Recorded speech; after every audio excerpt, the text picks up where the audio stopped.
कार्यक्रम हमारे मेहमान में आप सभी का स्वागत है। मैं हूं आपके साथ पूर्वा त्रिवेदी।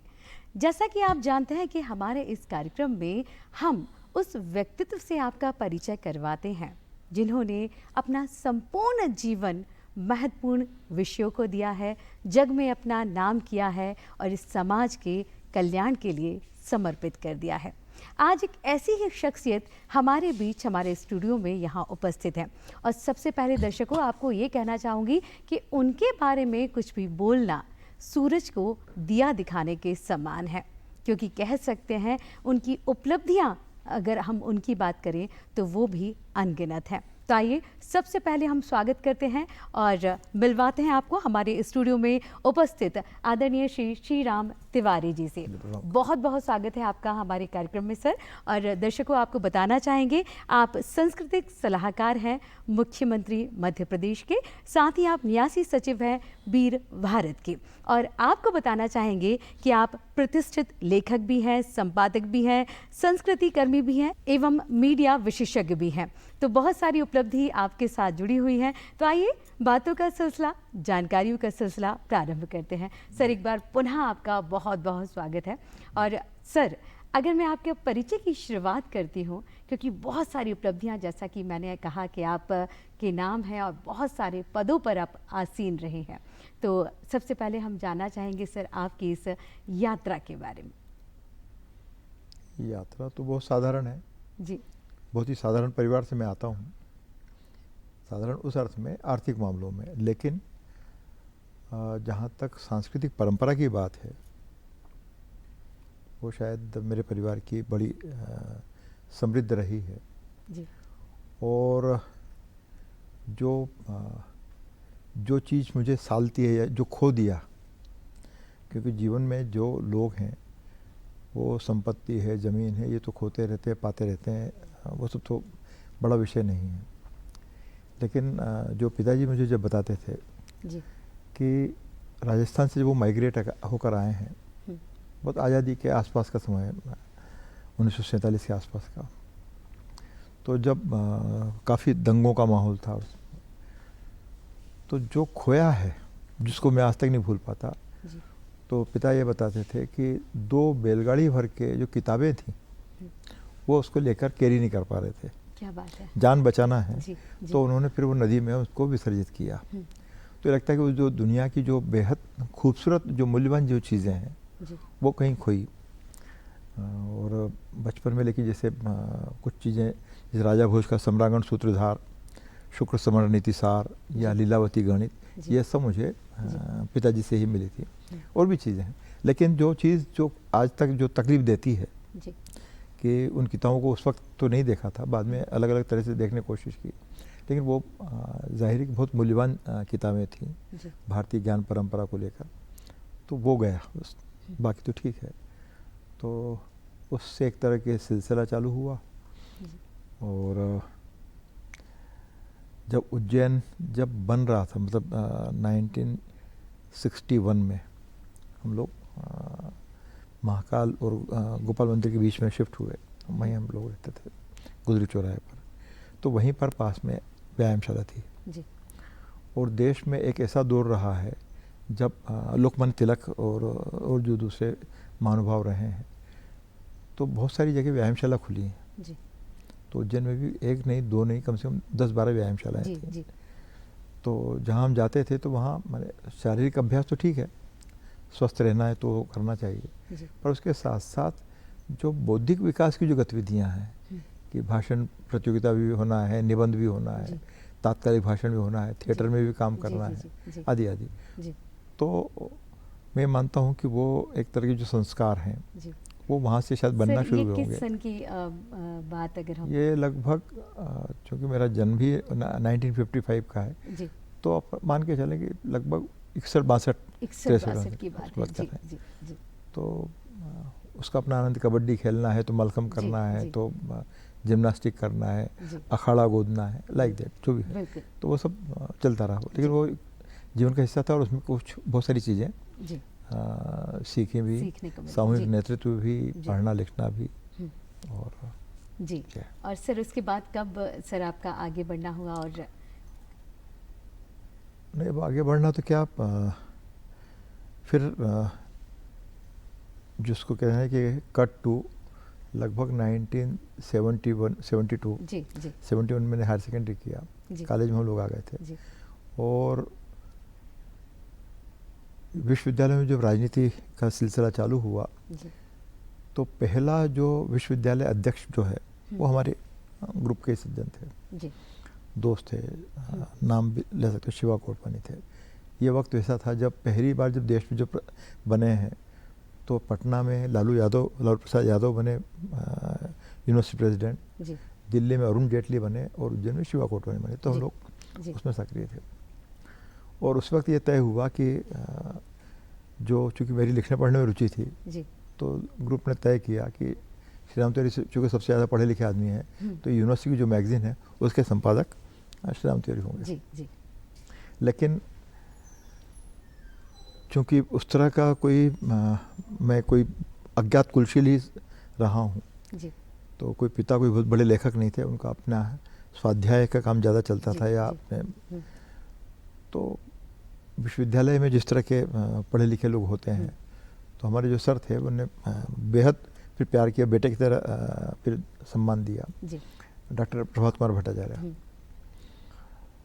तो उनको लगा कि ये तो सब लफंगे हैं, राजनीति वाले लोग हैं, इनको क्या आता होगा। और चूँकि शहर में एक तरह की बनावट थी कि भाई एक पर्टिकुलर जो समाज के लोग हैं वो पढ़े लिखे हैं जी और हम लोग शहर से आते थे। तो उन्होंने बड़ा मज़ेदार इंसिडेंट है। तो विद्यार्थी कल्याण विभाग का भवन था। जी तो उन्होंने कहा कैसा है कि तुम बनोगे तो तुमको आता है लिखना पढ़ना? तो मैंने कहा हाँ बताइए क्या करना है।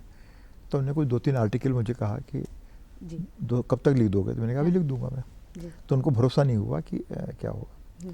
तो उन्होंने कहा अच्छा ऐसा करते हैं कि चलो ठीक है, तुम यहाँ बैठो और तुमको चाय रखवा देते हैं, जी पानी रखवा देते हैं और कागज़ कलम तो था ही मेरे पास।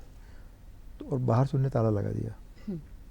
वो घर, अच्छा, हाँ वो बाहर घर ताला चले लगा दिया, बाहर जी, ताला लगा दिया। जी बाहर चपरासी है, अच्छा लेकिन ये था कि भाई ये जो श्री राम तिवारी जो हैं वो झूठ तो नहीं बोल रहे हैं, गप तो नहीं मार रहे हैं जी या किसी और से लिखवा तो नहीं लाएंगे। तो उन्हें ताला लगा दिया। तो लगभग 6-7 बजे की घटना है वो। और करीबन 3 घंटे मुझे लगे। तो 3-4 आर्टिकल लिखना था, कुछ जो भी कुछ करना था जी जी वो करके फिर मैं यूनिवर्सिटी के पास में उनका घर था दशहरा मैदान पर, मैं उनके पास गया। तो उन्होंने देखा तो उस वक्त जो घटना घटी है तो एक तो उनको भरोसा नहीं था कि मैंने कुछ कर दिया है। तो उन्होंने कहा मैं पढ़ता हूँ इसको, जी क्योंकि परीक्षा भी बची हुई थी जी जी कि मैंने कुछ कर तो नहीं दिया। तो उनके पिताजी थे अक्षय कुमार भट्टाचार्य, जी वो सागर विश्वविद्यालय में मैथमेटिक्स के प्रोफेसर होकर रिटायर हुए। तो उस वक्त उनकी उम्र रही होगी करीबन 80 साल के आसपास। जी तो उन्होंने ऐसे जब मुझे बैठा देखा तो उन्होंने कहा कि चलो आओ तुम यहाँ बैठे बैठे क्या कर रहे हो।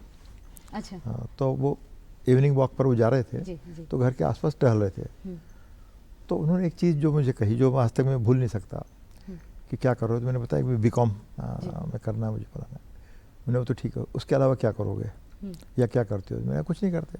जी तो उन्होंने कहा नहीं, एक हुनर आपको आना चाहिए, अच्छा चाहे साइकिल सुधारना आए, जी पंक्चर सुधारना आता हो, जी या आपको घड़ी सुधारना आए, कुछ कुछ समथिंग, जी जी वही जीवन में काम आएगा। ये डिग्री फिग्री कुछ काम नहीं बहुत आएगी। बहुत बड़ा संदेश भी है सर ये। तो जी तो मैंने कहा कि मैं तो ये लिखता पढ़ता हूँ, पत्रकारिता और इसमें हाँ, मेरी रुचि जी, है। जी। तो उन्होंने कहा यही हुनर है, अच्छा इसी को ये करो। है, हाँ, तो अब वो बात कैसे मेरे जहन में आ गई, क्या हुआ मुझे नहीं मालूम, जी लेकिन आ गई।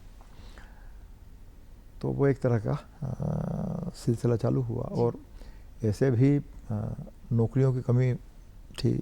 जी परिवार के लोग चाहते थे, पिता चाहते थे कि भाई कहीं नगर निगम में नौकरी मिल जाए, अच्छा बैंक में मिल वहाँ जाए, से- फलाना जी है। जी जी शुरुआत तो जी वो आसान नहीं था। जी।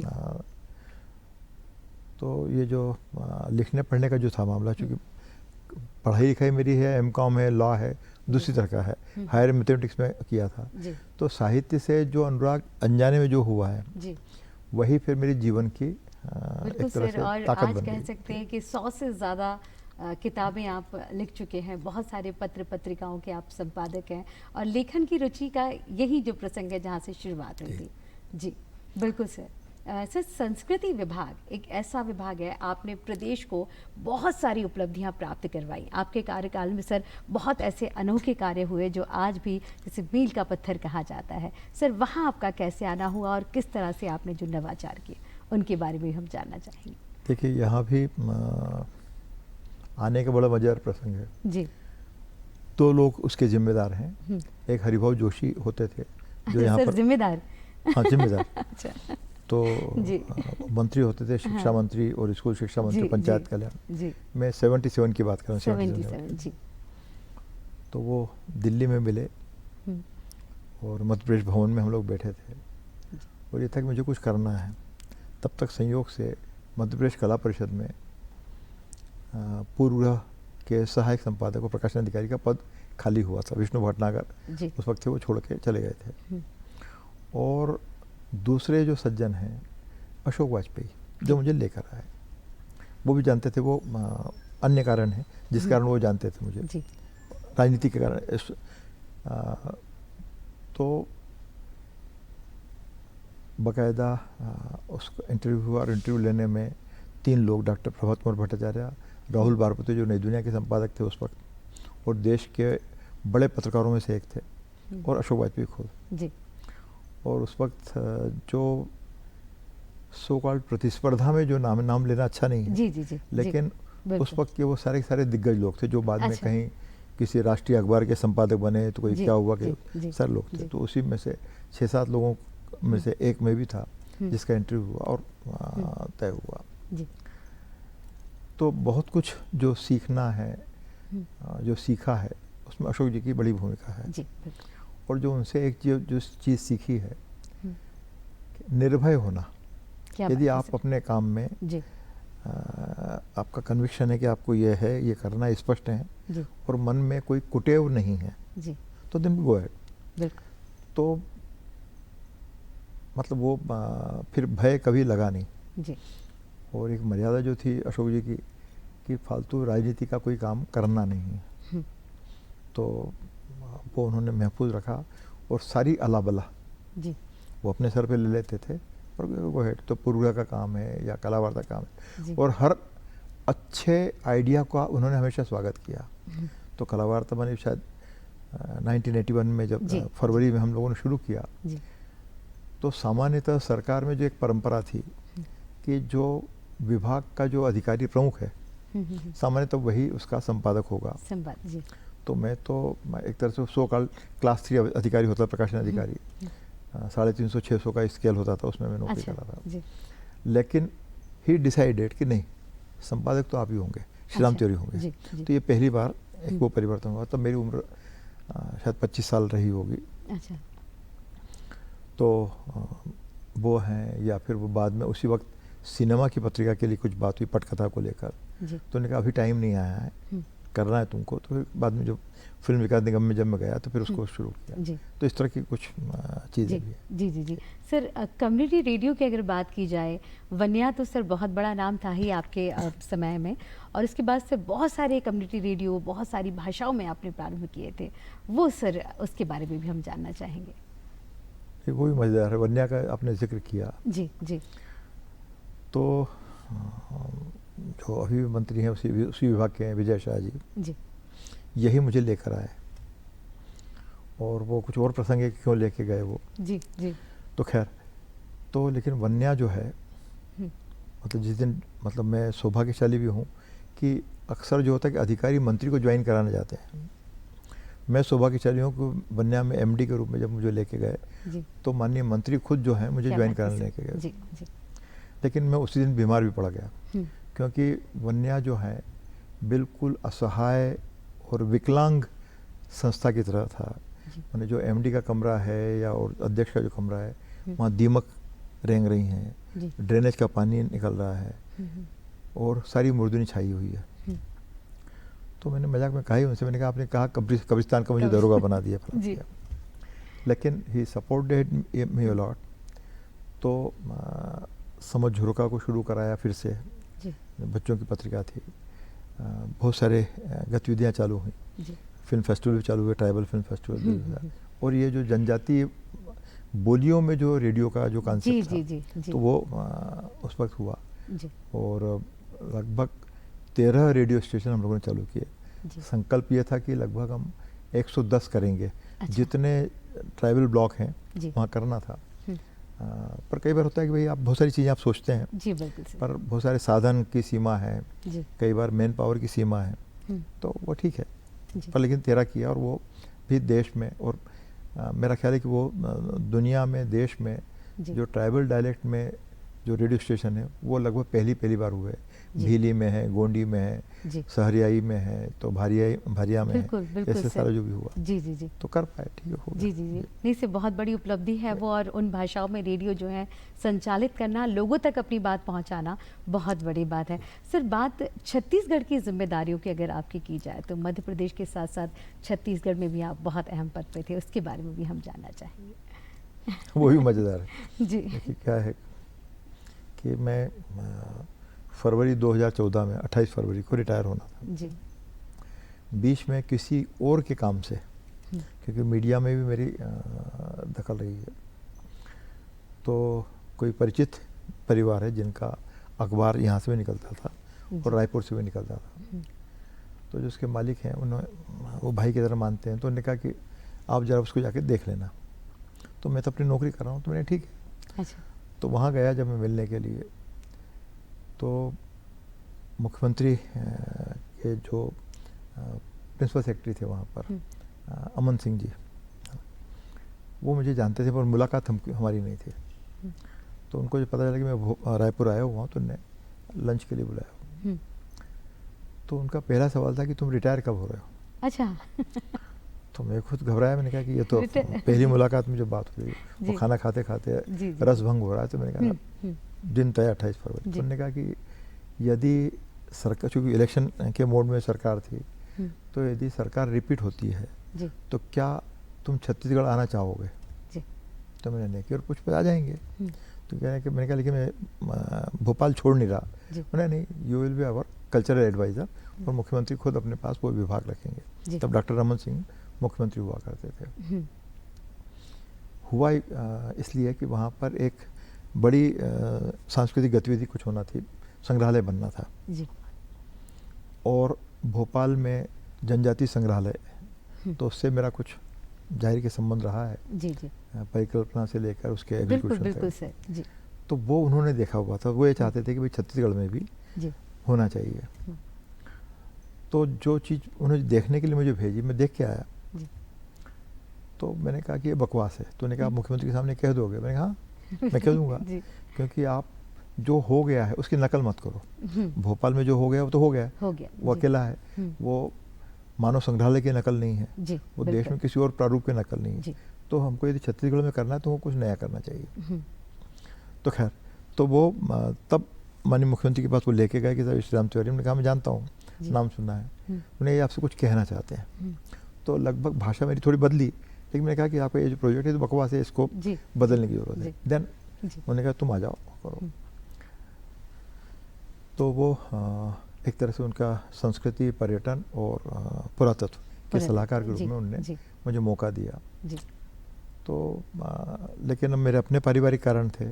2 साल तक मैंने काम किया। जी तो मेरा संकट ये था कि पत्नी यहाँ नौकरी कर रही हैं, जी बेटा एक अमेरिका में था जी, उस वक्त, जी और छोटा बेटा भी दिल्ली में जी, बिल्कुल। नौकरी कर रहा था। हम्म, तो ये थे परिवार में 4 लोग हैं, 40 दिशाओं में आप काम कर रहे हैं। तो जी मुझे सर, लगा कि मेरे को नहीं करना है। जी तो ठीक है, और चूँकि रिटायरमेंट चूँकि हो चुका था, जी और भोपाल आना मेरी थी, ज़रूरत भी थी, मजबूरी भी थी। जी तो फिर वो कुछ समय मीडिया से मैं जुड़ा रहा। जी तो वो मेरे दुर्भाग्य का समय था। हम्म, मतलब शायद मेरी ज़िंदगी में शायद इतना बुरा काम मैंने कभी देखा नहीं हो, बुरा जीवन देखा नहीं होगा। हम्म, पर ठीक है। जी तो ईश्वर ने, और आज जो मुख्यमंत्री हैं डॉक्टर मोहन यादव, वो शिक्षा मंत्री थे।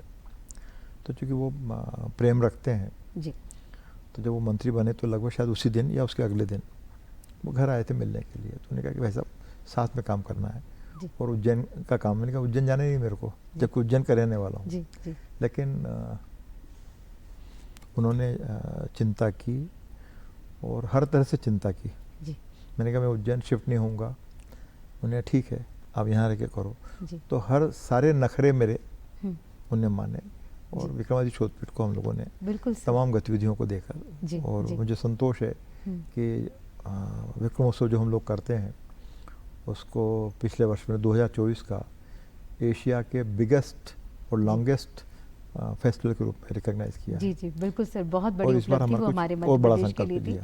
और बिल्कुल सर कह सकते हैं कि सर आपने कहा कि माननीय मुख्यमंत्री जी ने आपको चुना, लेकिन सर आपसे ज़्यादा जो उस विषय के लिए, संस्कृति को बढ़ावा देने के लिए जो व्यक्तित्व था सर, मुझे नहीं लगता कि वो कोई और हो सकता था। नहीं, लेकिन जी इससे उनका महत्व इसलिए कम नहीं हो जाता जी कि भाई परिचयत्व के क्षेत्र में तो उनके तो बहुत सारे लोग होंगे, जी तमाम लोगों के होते हैं, राजनेताओं के होते हैं।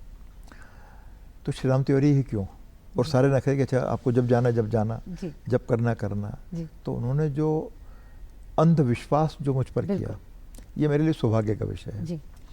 तो ठीक है।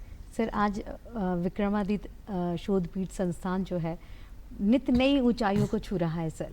बहुत सारे ऐसे विषयों पर आप काम कर रहे हैं जो युवाओं के लिए भी जो प्रेरणा स्रोत के रूप में काम कर रहे हैं। और सर एक और बड़ी जो एक नई चीज़ हम लोगों को अभी देखने मिल रही है कि अभी तक आप पर्दे के पीछे से सर सारी चीज़ें संभालते थे, लोगों को आपने बनाया है, लेकिन आजकल हम पर्दे के समक्ष भी हम आपको देख पा रहे हैं और एपिसोड्स नहीं, और पर्दे उनके के बारे में। समक्ष तो मैं नहीं हूँ, जी न रहना मेरी कोई अभिलाषा है। जी और कोशिश करके बल्कि मैं फिर उनकी याद करूँगा, अशोक वाजपेयी जी की। जी क्योंकि जब हम लोग जबकि 79 में जब हम करियर शुरू कर रहा था मैं, हम्म, तो जो हम लोगों की ट्रेनिंग थी कि हमको हाशिए पर रहना है। जी मैंने लिटरली ये होता था कि यदि प्रचार के लिए कुछ फोटोग्राफ भी जा रहे हैं इवेंट के, हम्म, तो उनके स्पष्ट निर्देश थे जी। कि उनका फ़ोटो हो तो हटा दें। अच्छा। तो यदि मान लीजिए कि एक फ़ोटो है जिसमें बीच में यदि वो हैं, जी उसको जी। काट के उनको हटा दीजिए और फिर चिपका दीजिए। अच्छा। तो ये एक ऐसा पहलू है जी जी जिसको मैं जीवन में भूल नहीं सकता। तो वो और जिसका जो भूमिका है, जी नेता का काम है मंच पर उनको जो जी। करना चाहिए वो हो, हाईलाइट हो। जी एक अधिकारी का काम जो है उसका क्रियान्वयन का है, जी तो हमको शांति से क्रियान्वयन की तरफ ध्यान देना चाहिए। बिल्कुल। तो सभा के मंच हैं और ये सारी चीज़ें हैं, ये सब ठीक नहीं है। मतलब ठीक है, जितना बच सकते हैं बचें, फिर जहाँ जी। होना वो ठीक है। बिल्कुल सर। सर जिस समय आप अभी जो है सांस्कृतिक सलाहकार के रूप में आपकी बहुत महत्वपूर्ण भूमिका है सर, तो इसके बारे में भी सर हम चर्चा करना चाहेंगे कि ये देखिए क्या है कि बहुत दिन बाद, जी मतलब इसलिए नहीं कि मैं उनका संस्कृति सलाहकार हूँ तो मैं उनकी तारीफ़ करूँ, लेकिन बहुत दिन बाद मध्य प्रदेश में संस्कृति से प्रेम रखने वाला मुख्यमंत्री कोई हुआ है। और बल्कि संस्कृति तो ठीक है, क्योंकि संस्कृति की बनक ही जो है जी जीवन को आपको तमाम क्षेत्रों में काम करने का उत्साह देती है, संकल्प देती है। जी वो संस्कृति ही सिखाती है, चाहे फिर वो राजनीति हो, जी चाहे फिर वो विज्ञान हो, चाहे वो जल संरक्षण हो, खेती किसानी हो, जो भी कुछ हो, जी चाहे उद्योग धंधों में सारा हो। तो उनका एक रहा है। और प्राचीन जो सांस्कृतिक परंपरा है, ज्ञान परंपरा है, उसके प्रति भी उनका एक लगातार संकल्प का भाव है। जी तो वो एक है। और उसमें कई तरह के हम लोग चूँकि बहुत सारे जिसको कहते हैं वर्टिकल्स जो हैं वो हम लोग शुरू हो रहे हैं। जी अब जैसे आप हंसेंगे हम्म, कि जैसे वीर भारत न्यास, जी। जिसका मैं संयोग से न्यासी जी। सचिव हूँ, तो ये जब मैं नौकरी में था, पहले रेगुलर नौकरी में जी था, जी 2009-10 में हम लोगों ने उसको बनाया था, 11-12 के आसपास। जी जी जी और 14 में रिटायर हो गया। जी। तो वो एक तरह से निठल्ले संगठन की तरह पड़ा हुआ था, फाइलों में कैद। जी और लगभग ये था कि इसको बंद होना है। जी सरकार को पता ही नहीं कि इस तरह कोई संगठन बना हुआ है, और सरकार ने कोई बजट दिया, कुछ किया हुआ है। जी तो 26 जनवरी का दिन है, लोक रंग के उद्घाटन के लिए माननीय मुख्यमंत्री जब ये मुख्यमंत्री बने, उसके बाद ये पहला बड़ी गतिविधि जिसमें आए थे। तो मैंने कहा कि मेरे को मिलना है, जी तो नहीं आ जाइए। तो मैं घर गया और लगभग 2 मिनट जी वीर भारत न्यास के लिए। तो विचार ये है वीर भारत न्यास के पीछे जो संग्रहालय बनना है उज्जैन में, जी कि युग युगीन भारत की जो गौरव गाथा है, जी पूरा पाषाण काल से लेकर तो स्वाधीनता संग्राम तक, जी तो जिन शख्सियतों ने हिंदुस्तान को हिंदुस्तान बनाया है, बिल्कुल चाहे वो फिर महादेव हो, जी चाहे वो चंद्रशेखर आज़ाद हो, जी चाहे श्री राम हो, चाहे फिर वो अकबर हो, या और तमाम सारे जो जी, लोग हैं, जी, जी, वराह जी, मीर हैं, जी, बहुत सारे। जी हमारी परंपरा बहुत बड़ी बहुत बढ़िया, जी सर, परंपरा है, जी। तो उसको हम लोग शोकेस करना चाहेंगे। जी और वो देश और दुनिया का इसलिए कि इतनी लंबी जीवन परंपरा जी। और संस्कृति परंपरा दुनिया के किसी देश की नहीं है। जी बिल्कुल तो यदि हम ये कहें तो ये भी अतरंजना न होगी कि ये दुनिया का पहला इस तरह का संग्रहालय होगा। जी तो उस पर हम लोग काम कर रहे हैं, जी और यदि सब ठीक रहा तो सिमस 2028 में जो होने 28 वाला, में, जी। उसके पहले हम लोग उसको साकार कर पाएंगे, जी या कम से कम एक बड़ा हिस्सा तो हम कर ही पाएंगे। जी जी तो इस तरह से और भी जो चीज़ें हैं, क्योंकि अब जैसे बहुत सारे जो पारंपरिक मेले जो हो रहे हैं, जी बहुत सारे तीर्थ स्थान हैं, तो माने मूल भाव ये है कि हम जो भारतीय संस्कृति जो है, भारतीय परंपरा जो है, उसको भारतीय नज़रिए से ही देखना चाहते हैं। भारतीय नजरिए से, इतिहास जी, को भी जी, हम क्योंकि हमारी अपनी हिंदुस्तान की अपनी एक शैली है जी। इतिहास को देखने समझने की, जीवन जीने की। हम्म, तो कोशिश है कि शायद जी। हम नई तरह से और जो भारतीय दृष्टि है उसके साथ जी। कुछ हम कर पाएँ। बिल्कुल सर, और सही कहा आपने। और जिस तरह से आप इन कार्यों को आगे बढ़ा रहे हैं सर, बिल्कुल हम देखते हैं कि युवा वर्ग भी इससे जुड़ता जा रहा है। और जिस तरह से जो आपकी मनसा है कि हमारी संस्कृति जन जन तक पहुँचे, लोग उसको जाने, पहचाने, आत्मसात करें, तो निश्चित रूप से सर ये वाली जो चीज़ें वो हम फलीभूत होते हुए देख भी रहे हैं सामने। क्योंकि जो लोग उन चीज़ों को जानते नहीं थे, आज आपके प्रयासों से वो वहाँ तक पहुँच रहे हैं और हमारी परंपराओं संस्कृति से अवगत हो रहे हैं। और सर जैसा कि मैंने कहा था कि आपकी उपलब्धियाँ, आपका कार्यकाल, आपका जिस तरह से आपका अनुभव रहा है, उसको एक छोटे से एपिसोड में सर समाहित कर पाना बहुत ही असंभव है। क्योंकि सर जानने के लिए, सीखने के लिए बहुत कुछ है। आज हर कलाकार आपको जानता है, मानता है और ये कहता है कि अगर वो आगे बढ़ रहा है तो कहीं ना कहीं उसमें आपका हस्तक्षेप है। सर हम चाहेंगे हमारे यूथ आगे बढ़ते रहें, युवा आगे बढ़ते रहें, हमारे कलाकार जो हैं नित्य नए नवाचारों के साथ आगे बढ़ते रहें। एक अच्छे संदेश के साथ आज सर हम इस कार्यक्रम का समापन करना चाहेंगे। जी नमस्कार। जी सर, मैं चाहूँगी एक अच्छा सा संदेश आप हमारे दर्शकों को दें। कुछ नहीं, जो अच्छा लगे, जो नैतिकता की मर्यादा में हो और भारतीय परंपरा के अनुशासन में हो, करें। जी चाहे वो खेल कूद हो, चाहे वो साहित्य हो, चाहे संस्कृति हो, चाहे राजनीति हो, तो और देश के लिए, जी क्योंकि वो सारा देश है, परिवार है। क्योंकि हमारे यहाँ देश और परिवार और व्यक्ति ये अलग अलग इकाई नहीं है। जी बिल्कुल, हम ही देश हैं और हम ही उसमें विकार पैदा करने वाले हैं और हम ही उसको सुधार करने वाले हैं, है ना। जी तो और अच्छा, हिंदुस्तान में तो क्या है कि बहुत सारे आदर्श हैं, जी मतलब आदर्शों की भरमार है। जी चाहे वो देवी अहिल्या हो, चाहे वो दुर्गावती हो, चाहे वो श्री राम हो, जी। श्री कृष्ण हो, तो जिसको हम आदर्श मानते हैं जी तो ज़िंदगी उसी दिशा में बह चले, जी, इससे ज़्यादा बेहतर क्या है। बहुत ही बढ़िया संदेश। तो सुना दर्शकों आपने कि सर ने कहा कि जिनको हम अपना आदर्श मानते हैं उनका अगर अनुसरण करें और उनके बताए रास्ते पर अगर हम आगे चलें तो निश्चित रूप से हम अपनी मंजिल को प्राप्त कर ही लेंगे। आज बहुत सारी जानकारियाँ आदरणीय तिवारी जी ने हमको यहाँ दी और बहुत सारी बातें हमको बताई। अभी हमारे ऊपर निर्भर करता है कि हम किस तरह से आगे बढ़ते हैं और अपने जीवन को संवारते हैं। बहुत बहुत धन्यवाद सर हमारे इस कार्यक्रम में सम्मिलित होने के लिए। और आप सभी को भी हमारे इस कार्यक्रम से नमस्कार।